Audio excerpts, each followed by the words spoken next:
Well, good afternoon, everybody, and welcome. Before I begin my formal remarks, I want to begin by acknowledging we're on Treaty 1 land in the traditional homeland of the Métis. Bonjour à toutes et à tous. J'aimerais tout d'abord souligner le fait que nous nous trouvons sur le territoire visé par le traité numéro 1 et la terre ancestrale de Métis. I am very pleased to be here today with our Prime Minister to officially announce 4 projects that are already underway thanks to funding provided by the federal government. Transit is an incredibly important service that we offer our citizens. It's a core service for the City of Winnipeg. It keeps our people and our economy moving. And we've made positive changes over the last few years, and we have much more work to do. The results of the operational review that's currently underway will help guide our decision-making as we transition from your grandma and grandpa's public transit system to a modern Winnipeg transit for us and our kids. We're in a time when we need to be making investments in public transit, and this funding from the federal government helps make scarce dollars at City Hall go further. In July of 2018, Public Transit Infrastructure Fund, or PTIF, funding of $5.3 million, $2.5 million from the federal government and $2.8 million from the City of Winnipeg was approved towards replacing aging equipment in maintenance shop, replacement of overhead doors in the service bays, in-ground hoists in the maintenance shop, as well as roof and ventilation replacement at the Fort Rouge garage that we're in here today. By working together, we're delivering results for Winnipeggers and for Canadians. These garage investments will help minimize bus downtime. It'll help speed up the opening and closing of doors, which, as Winnipeggers will know, is welcome at this time of year, and help keep up with safety standards for people working in these critical areas that keep our buses moving. I want to take a moment to just say thank you to our hardworking staff at Winnipeg Transit, many of whom are here today for their ongoing efforts. This is all intended to help them as well as our citizens who rely on the service. Collaboration with the federal government is helping to deliver results in other areas of priority for Winnipeggers. Roads are one example. Thanks to Prime Minister Trudeau and local MPs, including Minister Jim Carr, the federal government is supporting our Accelerated Regional Roads program with new incremental dollars for Winnipeg. Roads are also a council priority, and when our government partners respect council priorities, it allows us to better address Winnipeggers' needs much more efficiently. I want to say thank you very much to the federal government for their commitment to public transit and for partnering with us to make repairs that will benefit Winnipeg's transit system. I want to say just also an appreciation for this partnership. With investments of nearly $500 million committed since 2015, the federal government has been a very strong partner for the City of Winnipeg. And I want to specifically applaud Prime Minister Trudeau's accessibility and openness to work on city building efforts. As the Prime Minister has heard from me and Canada's big city mayors for some time, city building is nation building, and we're doing that together. We'll continue to work on important files such as modernizing the federal municipal partnership, the implementation of cannabis legalization, public transit funding, as well as the illicit drug task force between all 3 levels of government. I know Robert Falconet is leading the federal government's initiatives here on that very important file, as well as human rights and reconciliation efforts. There are many files, but we know that we can tackle them when we work together like we're demonstrating today. I want to say thank you very much also to Minister Jim Carr, who you're going to be hearing from in a few minutes. When I had this wild idea to put my name on a ballot, one of the community leaders I sought out to get advice from was Minister Carr, and little did we know at the time that we'd be working together in elected office a few short years later. And I want to thank him for his accessibility and willing to collaborate to problem solve on matters of shared concern. And I want to introduce him and ask him to provide a few words now at this time. Thanks very much. Merci and miigwech.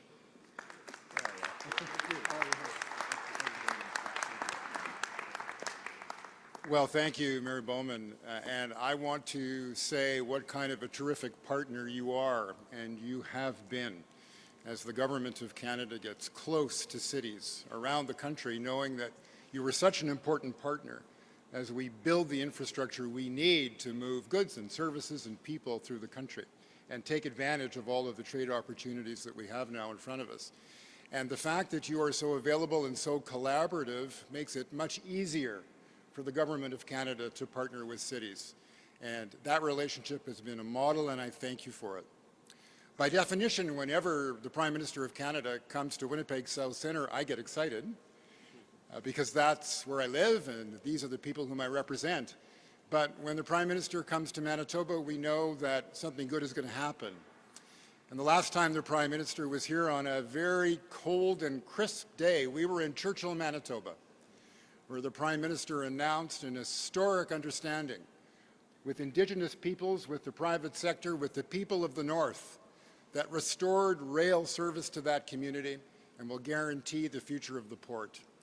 And by acknowledging how essential the North is to our country and the role that Churchill has played and will continue to play, was a vote of confidence by the Prime Minister and his government on the importance of Northern Manitoba and that special infrastructure that we believe is vital for nation building.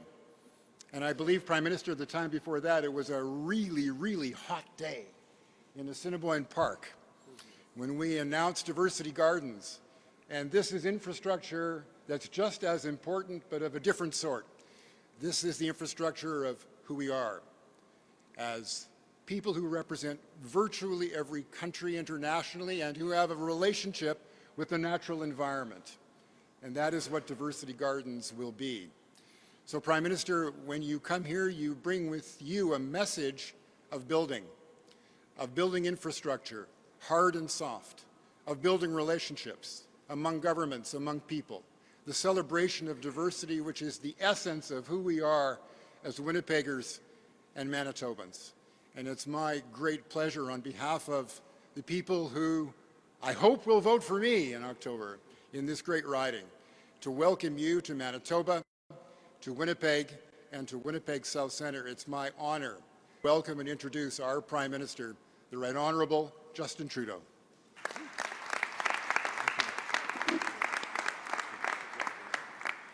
Thank you for that kind introduction, Jim. Thank you to all my friends, our MPs, who work very, very hard every day for the people of Winnipeg, for the people of Manitoba. And thank you, Brian, Mayor Bowman, for welcoming me once again to Winnipeg. The partnership that you have shown with this federal government and that we've worked on with you on many big projects has quite frankly been exemplary, and it's always great to showcase how we can deliver concretely and tangibly when orders of government work together for the people of our communities. I know some folks have questions about today's developments around Cabinet, but first I wanted to talk about some great news for the people of Winnipeg. Since we launched our historic infrastructure plan, which will invest more than $180 billion in communities across the country, our government has approved thousands of projects, big and small, from everything from highways to community centres. This month, I'm visiting some of those sites where new infrastructure is making a real difference, creating good jobs for the middle class, building the healthy communities Canadians deserve, and helping our businesses thrive. And today, we're celebrating a new investment right here in your backyard. But first, let me take a moment to remember Winnipeg bus driver Irvin Jubal Fraser, who was tragically killed on the job 2 years ago this coming Valentine's Day. Jubal, or Superman to his colleagues, was always helping others, a true example of how each and every one of us can make a real difference. J'ai l'honneur d'ailleurs d'avoir dans mon équipe un ancien chauffeur d'autobus, le ministre Amarjit Sohi. Et je peux vous assurer qu'à chaque jour, ceux qui opèrent nos réseaux de transport en commun font de notre pays un meilleur endroit. C'est donc pourquoi notre gouvernement investit pour qu'ils aient les outils dont ils ont besoin pour continuer leur excellent travail. Today, I can announce that the federal government is investing in upgrades to the Winnipeg Transit maintenance and repair facilities to keep this city's buses in top shape. Whether it's renovations for the maintenance garage or upgrades for the shop's equipment, we're investing so that Winnipeggers can count on a quick and reliable trip. Because although people riding the bus won't see the new hoists or the new ultrasonic cleaner in the repair shop, what they will see is good service when they're traveling to work or to events like the Festival du Voyageur, something I know folks here are looking forward to this weekend. That's what people need, and that's what communities need. Efficient transit that's affordable, convenient, and keeps our air clean. And just like other infrastructure projects that we're delivering across Canada, we know that when different orders of government work together, we can achieve even better results. That's why this federal investment of $2.5 million in the Winnipeg transit system is done in partnership with the City of Winnipeg. L'annonce d'aujourd'hui est un autre exemple des investissements que nous réalisons pour répondre aux besoins de Winnipeg pour qu'elle demeure un endroit fantastique où vivre, travailler et fonder une famille. Encore une fois, c'est un grand plaisir d'être ici avec vous cet après-midi. Before I take questions from the media, I'd like to briefly address this morning's news. Last night, I accepted Jody Wilson-Raybould's resignation from Cabinet. Frankly, I am both surprised and disappointed by her decision to step down. And let me tell you why. This resignation is not consistent with conversations I had with Jody a few weeks ago when I asked her to serve as Canada's Minister for Veterans Affairs and Associate Minister of National Defence, nor is it consistent with the conversations we've had lately. In regards to the matter of SNC-Lavalin, let me be direct. The Government of Canada did its job, and to the clear public standards expected of it. If anyone felt differently, they had an obligation to raise that with me. No one, including Jody, did that. This morning, I convened a cabinet meeting to inform my colleagues of Jody's departure. Minister Sajjan has immediately taken over Jody's responsibilities as Acting Minister of Veterans Affairs. We are as committed as ever to ensuring that Canada's veterans receive the care and support of a grateful nation. I know that Minister Sajjan will serve our women and men in uniform and our veterans with dedication. Our government's commitment to reconciliation is larger than any one person, and we will continue to work closely with Indigenous partners as we walk this path together. And make no mistake, we will remain squarely focused on middle-class Canadians, creating jobs, growing the economy, and delivering more opportunities for hard-working families from coast to coast to coast. Hier soir, j'ai accepté la démission de Jody Wilson-Raybould du Conseil des ministres. Honnêtement, sa décision m'a surpris et m'a déçu. Et laissez-moi vous expliquer pourquoi. Cette démission est incompatible avec les conversations que j'ai eues avec Jody il y a quelques semaines lorsque je lui ai demandé de servir à titre de ministre des Anciens combattants et ministre associé de la Défense nationale. Tout comme elle est incompatible avec les conversations que nous avons eues ensemble au cours des derniers jours. Je veux aborder directement les questions entourant SNC-Lavalin. Notre gouvernement a fait son travail en respectant toutes les normes établies. Si quelqu'un pense le contraire, il avait la responsabilité de soulever la question avec moi. Personne ne l'a fait, incluant Jody. Ce matin, j'ai convoqué le Conseil des ministres pour informer mes collègues du départ de Jody. Le ministre Sajjan assume immédiatement ses responsabilités à titre de ministre des Anciens combattants par intérim. Nous sommes plus déterminés que jamais à assurer que les anciens combattants profitent des soins et du soutien dignes d'un pays reconnaissant. Je sais que le ministre Sajjan servira nos femmes et nos hommes qui portent et qui ont porté l'uniforme avec fierté. L'engagement de notre gouvernement envers la réconciliation va au-delà d'une seule personne et nous continuerons de travailler de près avec des partenaires autochtones alors que nous avançons ensemble sur le chemin de la réconciliation. Et soyons clairs, nous restons déterminés à aider les Canadiens de la classe moyenne, faire croître l'économie et créer des emplois et des opportunités pour les familles qui travaillent fort d'un bout à l'autre du pays. Thank you again, all of you, for being here. Thank you to the hardworking folks who work here. I'm now pleased to take the media's questions. Rod Nickel with Reuters. Prime Minister, you said yesterday that Jody Wilson-Raybould's presence in cabinet spoke for itself, and then of course she quit. How can you explain to Canadians how it is you don't seem fully aware of what's happening within your own cabinet? As I said, I was surprised and disappointed by Jody's decision. This is not something that was consistent with the conversations we had around her decision to continue serving in this government as a cabinet minister, and they weren't consistent with the conversations we had over the past couple of days. As I said, this government always takes its responsibilities seriously, and we make sure we do our job and we do it properly. And if anyone felt that that was not the case, particularly the Attorney General, it was their responsibility, her responsibility, to let me know about that. Of course, she said nothing of that to me last fall. Jody Wilson-Raybould was the only Indigenous person around the cabinet table. And now Indigenous leaders are questioning your commitment to reconciliation. So where are you get your directions now? We have taken directions from Canadians, and particularly Indigenous Canadians, from the very beginning on the matter of reconciliation. Canadians from coast to coast to coast made a clear demand of the government in 2015 when they elected us with a commitment to move forward on reconciliation. And the reconciliation agenda is a whole-of-government approach. It is one that goes beyond any one minister and is one that we work on, all of us, extremely seriously and extremely carefully.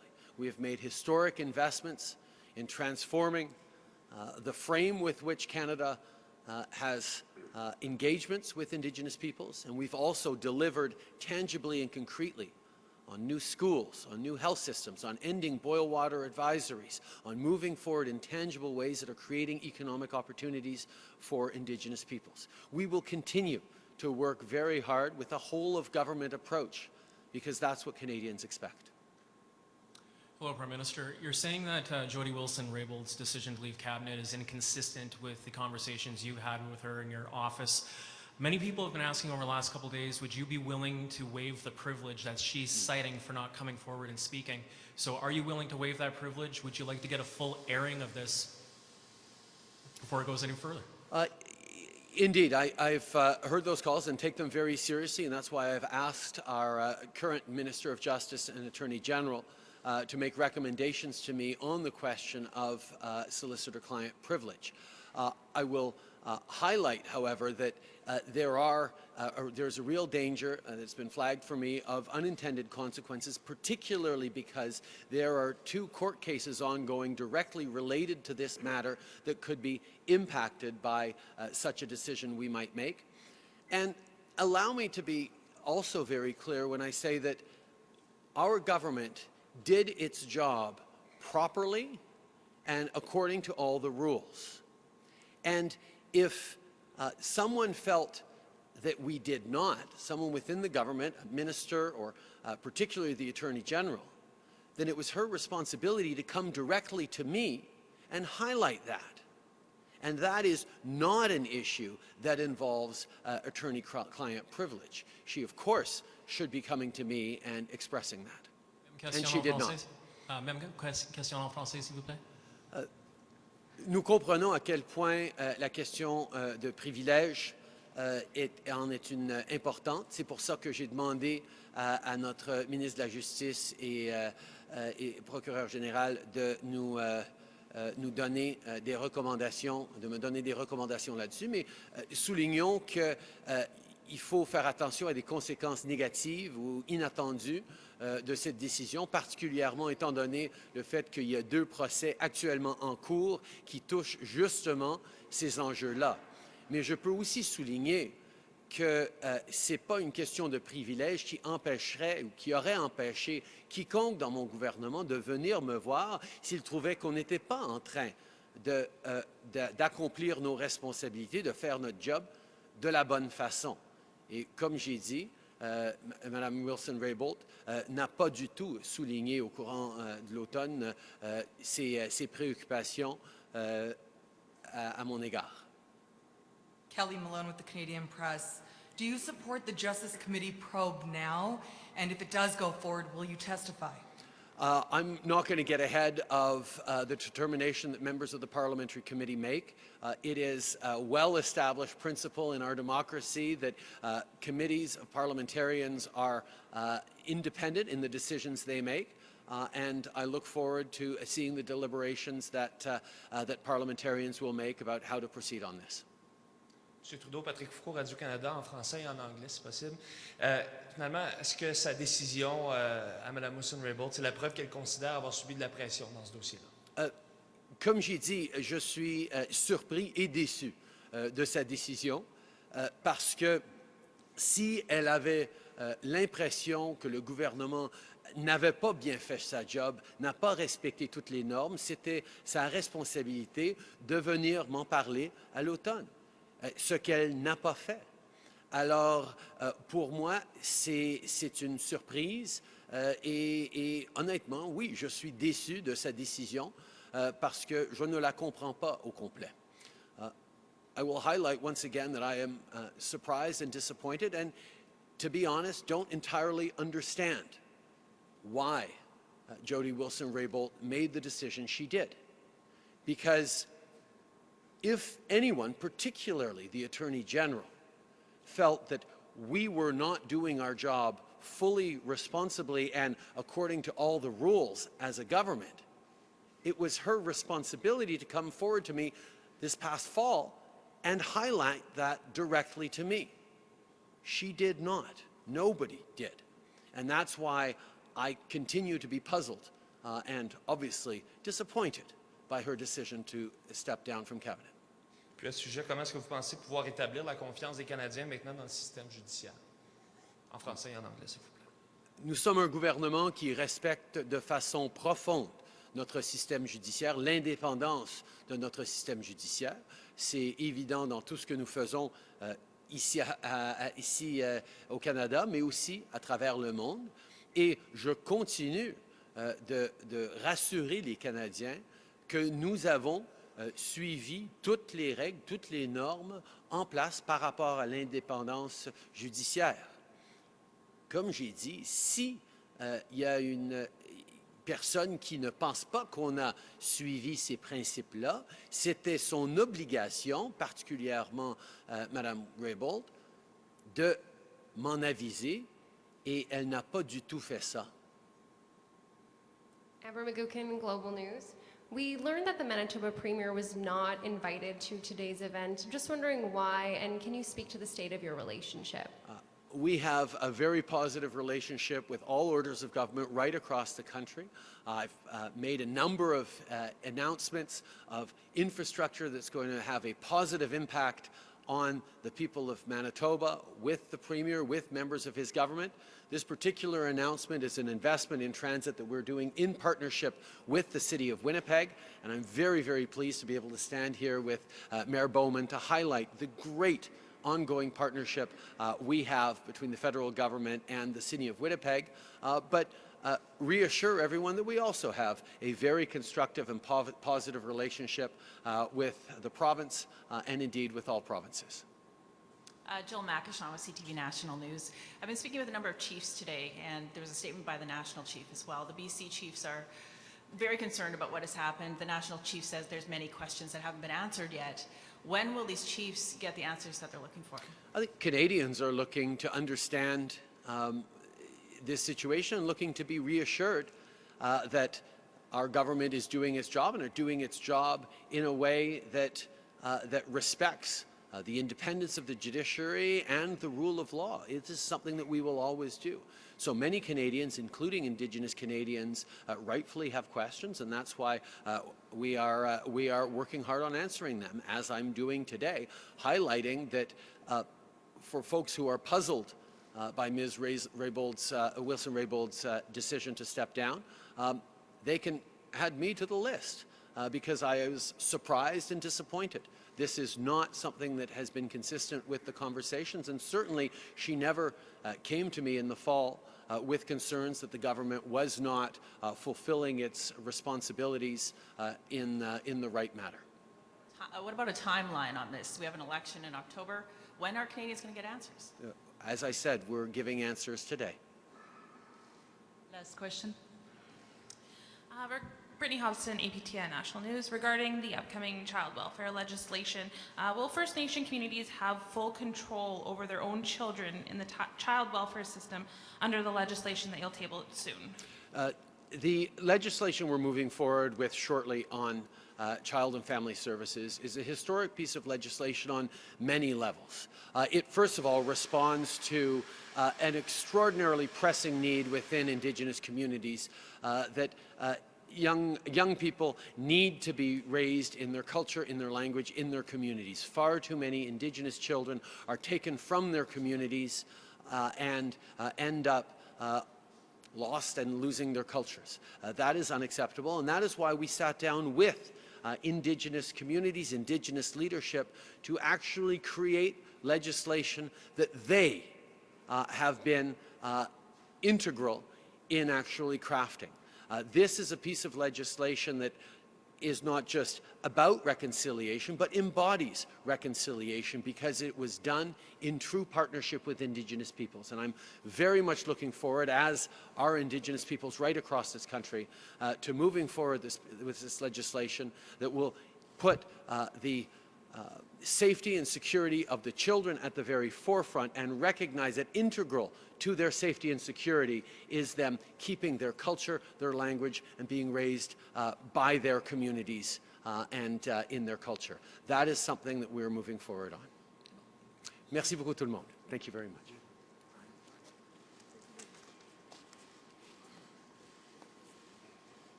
Am I allowed to move?